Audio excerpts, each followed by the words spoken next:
All right, let's do some speed edits to this. Let's go through these real quick. Get these knocked out. These are basic images. Nothing crazy here. Grab one with a flash, one without. Thankfully, Camera Raw will do most of the work here. When it comes to the actual editing, I'd say, you're just kind of brushing in different layers. It's pretty simple. Start popping in some adjustment layers, things like that.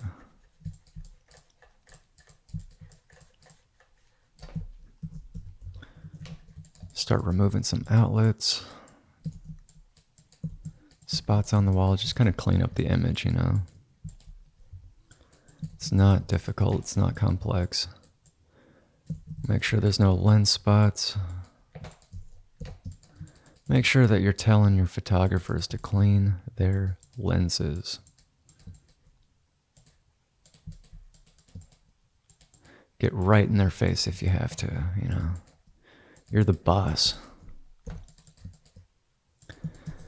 It's okay if you want to get in their face and be a little intimidating every once in a while. It's completely necessary when it comes to real estate photography.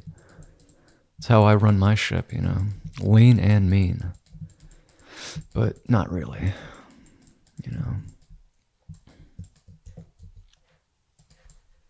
Try and run it like you're a drill instructor in the Marine Corps or something. That'd be cool. That's fine. Just wanted to get rid of that. It's kind of blotchy over there, but it's decent. Looks good enough. I try not to spend too much time editing basic images, especially if you got like 45 of these to get through. And then you got like 20 advanced images to edit. And with this image right here, there's some camera shake. I'm not even going to bother adjusting that. I've told my photographer to get a new ball head for his tripod, and he just doesn't want to do it. That looks decent though. Nobody's going to see that tiny bit of camera shake. That'll be decent.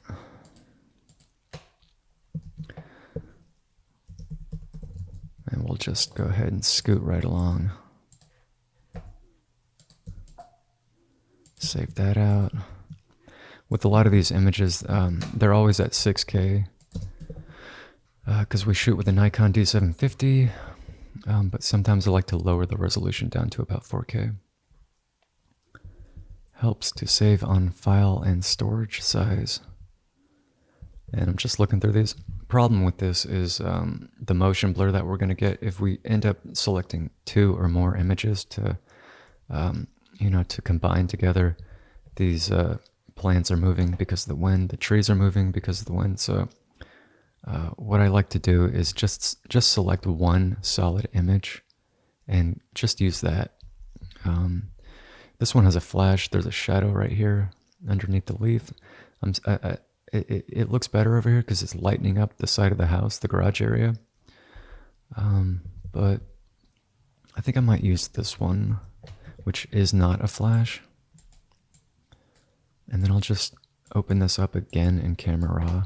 So I like to just blow out the image with, make it like overexposed. And then just take the exposure down, adjust the colors and temperature, things like that. Just throw it on a document together. Then I'll just come in and brush it in, When you're doing basic images like this, where it just takes like 1 or 2 images to brush in together, be careful you're not, be careful of when it comes to that HDR look. That's what you do not want to have happen. Right, so you don't want to come in here and just like brush in the sky, right? Because if we brush in the sky in certain areas, like just as an example, this is what I see a lot of people do, and they think that this looks okay because they don't see what's actually happening here. So this is what I see all the time right here. So focusing on the upper half of the house and the sky, right? This is what I see people put out as their final product, and it's got this ridiculous HDR kind of look. And it's just plainly obvious that they were just brushing in different areas and not really making selections or paths, things like that. So they're just brushing it in, and one area has been brought in and it looks decent. And then over here, another area has not been brought in and it looks ridiculous. And then they get the spillover, right? They get the spillover onto the house or unwanted areas. That's why it's so important when you do these images and stuff like that. If you're not doing advanced editing where you're using the pen tool to bring the outside in and you're just using a simple paintbrush, you need to be very careful of that, right? You don't want to have this. I mean, this is completely inconsistent. It doesn't look clean. It looks absolutely horrific, you know? So I like to use a soft brush and paint it in with broad strokes and get good coverage. I try not to neglect certain areas, because if I neglect certain areas to bring in, you know, you kind of get this look again where it's nice and even, and then over here it's somewhat more blown out, right? So I'm just gonna kind of adjust that a little bit and then paint that in a little bit more. So if I came in here, let's say with a higher opacity brush, and you know, I was brushing it in like this, just be careful of that spillover that I would get, you know, right here. If you're gonna brush these in, brush it in with a broad brush, right? Don't try and come in here and you know, like paint in, right? Don't like do this. Don't do that. Just make a selection if you have to, you know. If it takes 5 minutes instead of 2.5, just do it. You know, the last thing you want to have happen is have an inconsistent and unclean image. That's what I really stress the most, is just having your images be bright and even all over. Don't have that vignette look, you know, like where the top and bottom corners are darker than the rest of the image, you know. Have every aspect of the image be even and balanced, right? Sometimes it's not possible to achieve, but as a general rule, you should really be aiming for that, you know. Just aim for image consistency, you know, just like a balanced image, things like that. Just coming in here and cleaning up some of these leaves. Don't have to go crazy. Just wanted to remove that stick, you know. A lot of times the agents will ask to completely clean up the driveway and stuff like that, and it can get pretty ridiculous with the requests that the agents and some of the homeowners have and stuff like that. You know, they don't really understand what how much time it takes. And again, I'm just going through these, and I'm just going to select one. I don't think I'm going to, you know, combine multiple images together. I guess I'll just go with this. You know, you don't have to sit here and analyze these images all day long, hoping that you choose the best one, you know. Just bring it out with your editing. It doesn't have to be crazy. Then I'll just do the same thing again. I'm using that exact same image. You know, get really good at the color balance as well. White balance when you've got your interior walls that are like yellow. Get good at adding contrast to different materials like wood, things like that. But this is so basic, you know. I mean, anybody with a decent eye can do this. Anybody can do this in general. I mean, this specific workflow it's about as easy as it gets, but to really make the images look clean and consistent, it's going to take a pretty skilled eye, skilled pair of eyes, I would say. Just kind of come in here and make sure that the photographer's not in there. I mean, there's just like a tiny thing over here. I think that's the tripod leg. Nobody would have seen that, but And this is something that always catches my eye: the purple fringe and the green and blue fringe. This chromatic aberration that we always get with photography and videography. You'll see this a lot more evident when you trace paths around your windows, and then you bring the outside view in. You'll get harsh edges, and typically you'll get chromatic aberration around the window edges. So just try and be careful for that. Look out for that. Be careful with it. Make sure that it's not too evident, you know.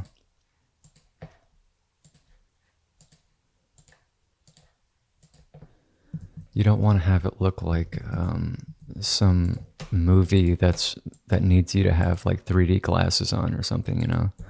That's what that reminds me of whenever I see that. Like the old cheap glasses that you would get at the movie theater. When you went to go see Honey, I Shrunk the Kids, you know, that kind of thing. It was a big letdown, you know. But yeah, it doesn't look like the photographer took one without a flash. I could be wrong. This one might. This has a flash. I think they all have a flash now that I'm looking at it. That's unfortunate. I would like to have one without a flash, but I guess I'll just go with the least worst, or I guess the best looking one, maybe this one. But I can see that flash bouncing off the edge there, and I can kind of see it bouncing off the wall over here too. You know, and with most of the images, the agents are going to want to have the outside view brought in 100%, you know. Sometimes it's just not possible because you got so many clouds outside. And I'm not going to sit here and do a sky replacement or something like that. That's ridiculous. These are basic images, you know. That's what they're paying for. They're paying for the basic edits, and that's what you should be doing. You shouldn't really go above and beyond, you know. I mean, unless you're really bored and you've got all day to edit like 2 images, you know, have fun. Have fun doing that, but I've got like 30 other high-end images to edit after this, so the clouds and how nice it is outside, that's not my concern, and it's not really my responsibility in this case because they're not paying for extra stuff like advanced editing or sky replacements, things like that. I'm just doing basic edits to these, and once I'm done, I'll come back at the end of it, and I'll take a look at these images to make sure that they look decent. You know, make any final adjustments like I usually do. Sometimes you'll look at the image and you'll think it looks good, and you know, you'll come back once you're actually done with the whole property, and you realize just how bad the image actually looks, and how you actually need to make a bunch more edits to it, you know. Just kind of focusing on the left and right hand side right now. Now I'm focusing on like the middle area. Try and go for something a little bit more tame, a little bit more neutralized here. This is a somewhat difficult image because the walls themselves are going to have a lot of yellows, things like that.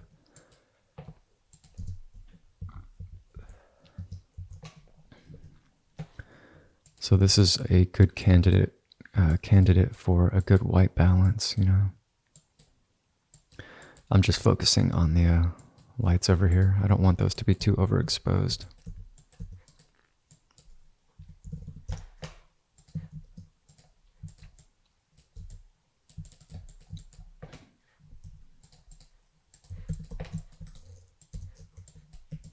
And I'll just, again, you know, use my soft brush.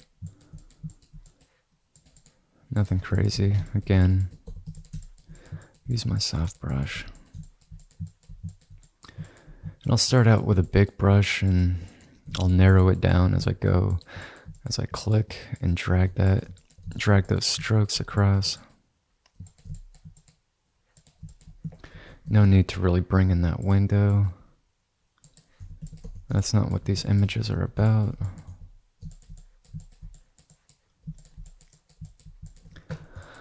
I guess the chandelier could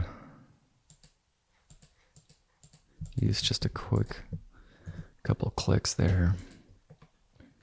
And my photographer is always so good at making sure that he's not in the view, in reflections, things like that. He knows how to stand like literally just 2 inches to the left, 2 inches to the right, and he'll be completely out of view. I don't know why more photographers aren't aware of how to get out of the photo. And a lot of these photographers and people that do this stuff, they don't really care about editing. They just want to throw stuff in Lightroom, and they'll leave themselves in the actual photo. Having a person or the photographer or the tripod or the camera itself in the view is really just completely unacceptable. That really blows me away when I see people do that. I mean, if you're sending your images to be outsourced to be edited by like people in Bangladesh, I can expect that. I can expect them not to remove photographers or something, but a decent editor will know how to remove cameras and people from views and things like that, like reflections from mirrors and all that.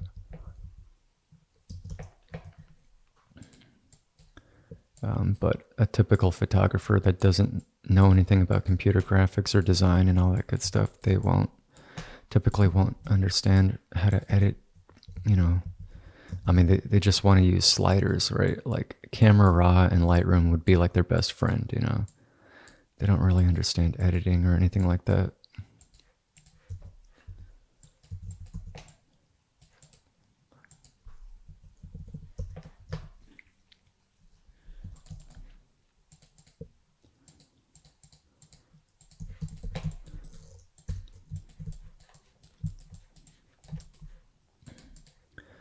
I'd like to use this flash to kind of bring in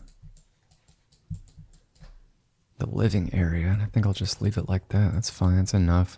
Don't want to go too crazy because, again, I'll end up with those harsh edges or the flash bouncing off the wood and the glass and all that. Pretty simple stuff here. I think there's like one left, and then I'll come back and check these images out. This is really just like the most basic stuff, if you want to learn advanced editing, all the really just necessary tricks, tips and techniques, as well as understanding what makes an image look good, I would definitely suggest checking out my course. It's not just about being proficient with the tools in Photoshop per se. It's really about developing the eye and understanding on what makes an image look good, what makes it look clean, what makes it pop out, and what makes it consistent. I talk about that all the time. Consistency is key. You can't have certain shots look different than other shots, right? You need to have a consistent look.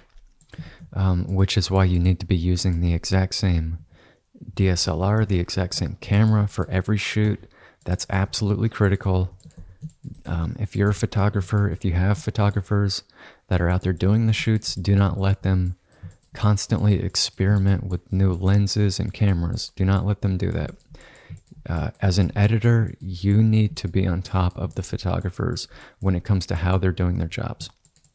They need to perform the photography workflow exactly the same way for every single shoot. You need to develop your workflow, your photography workflow, and you need to execute that exactly the same way every single time.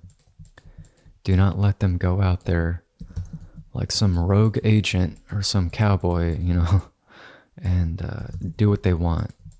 Do not let them do what they want. And I'm not saying that, that's the case. But I've worked with photographers that'll do that, and they're insane. They're just absolutely nuts. They don't know what they're doing. They're absolute garbage photographers. I've had these people, they build themselves up as like some big, bad professional photographer, and they're just like absolutely bottom of the barrel. They have this big ego. They want to keep experimenting with all these different lenses and, the latest and greatest technology. It's not necessary. Use a camera that gives you great results. We used the D750 from Nikon. That's an old camera too. I mean, that came out in like 2014. And we've used other Nikons, and we've even used the D780, which is a more modern version of the D750. And I tell my photographers, go back to the D750, use that camera and only that camera. And the reason is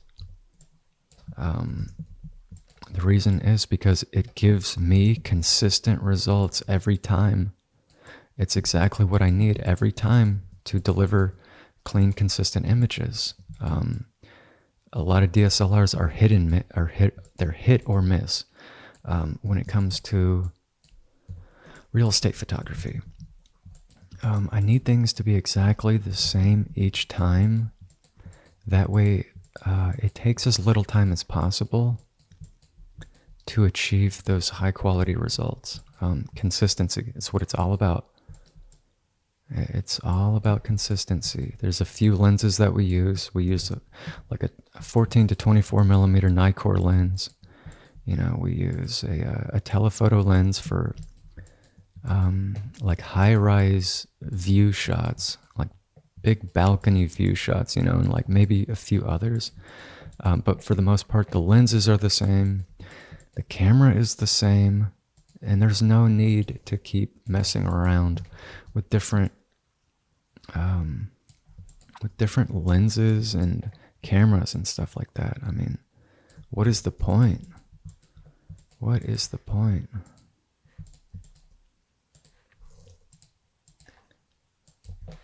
There is no point. You need to find what works for you and just kind of dedicate yourself to that. Get your workflow down. Get everything down, Get your editing down. Develop the eye, the creative eye for an understanding of what looks good. And you'll get great results every time, even if it's a crappy house, right? Even if it's a crappy property that's not worth a lot of money, you'll still make it look decent, right? If you can take a pile of dirt and make it look good, then you know what you're doing, right? Anybody can take a multi-million home on the beach and make it look good. That's an easy subject to work with, right? The real challenge comes with editing things that don't look good to begin with, right? Maybe you'll get a rainy day. You'll get an overcast day with a crappy property that doesn't look good to begin with. Can you make that look good? Can you take that from garbage and can you turn it into gold? If you can, you know what you're doing. That's where most people are going to struggle, because they don't understand what you need to do to really solve that puzzle. Everybody hopes they get nice, bright, sunny days out, but it's just not going to happen most of the time. Most of the time, well, like half the time, I guess, conditions aren't going to be ideal, So that's when, your editing skills really come into play. And I'm just completely going overboard with that image there. I just kind of wanted to go off on a tangent there. Kind of going through these now. These look decent. It's not bad.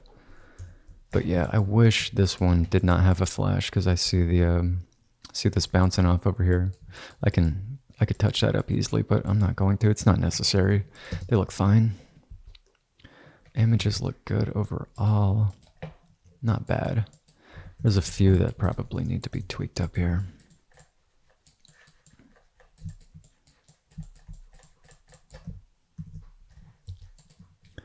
But yeah, It's all about the that challenge, you know, when you get those difficult shots, when you get properties that have yellow walls and woods that are difficult to neutralize. You know, are you good enough to really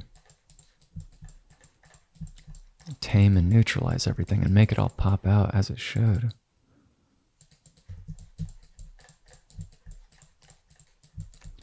You know, cooling the image down and achieving a good white balance is it's not easy to do. Sometimes you get those properties that are just really fighting you, you know, really fighting you. And you'll edit it like 50 times and you'll keep going and you'll say to yourself, it's still not perfect. There's still more that I could do to it, you know, but you got to budget your time, right? Last thing you want to do is send out an image that doesn't look quite right to an agent. Sometimes that's how you feel the image looks. But then you'll come back to it like a week later or, you know, a month later. And, you know, with a fresh eye, and maybe it wasn't that bad. Maybe you did a decent job. Maybe you were just being a little bit too critical on yourself. That can be a good thing, though, you know, being critical of yourself and holding yourself to a higher standard. That will really take you to a higher level, so to speak. I'm just trying to cool this image down just a tad. Make it a little bit softer. I think that's decent overall. The front shot looks alright. Pool looks alright. Little patio looks decent. This one's kind of bugging me though. This one's kind of bugging me.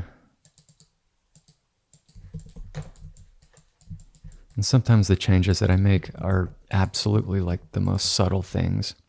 But I'll comb through these images, right? I'll go through like 5 different phases where I just go through them one after the other, and I'll keep going back.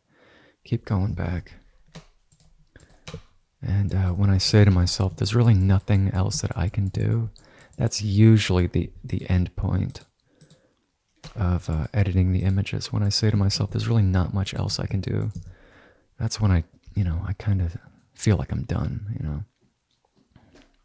It'd be great if I could do something with the skies here, but there's not really a whole lot that I can do.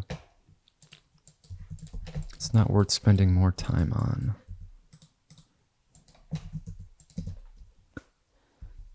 But overall, I think these are coming out all right. I'm spending way more time than I usually would. Just trying to give you an idea. Give you an idea on maybe how you could edit images, things like that. But yeah, if you want basic editing, you want workflow tips, more techniques, all that good stuff, definitely check out my course. It's not expensive. I go into way more detail than I will here, that's for sure. I show you how to remove cameras, you know, actually remove them, not just take like a content aware tool and hope for the best, or use AI generative fill, you know, actually show you how to remove them. But I might come back and check these images out again in a few minutes after I edit the advanced images for this property. But right now I think these look decent overall.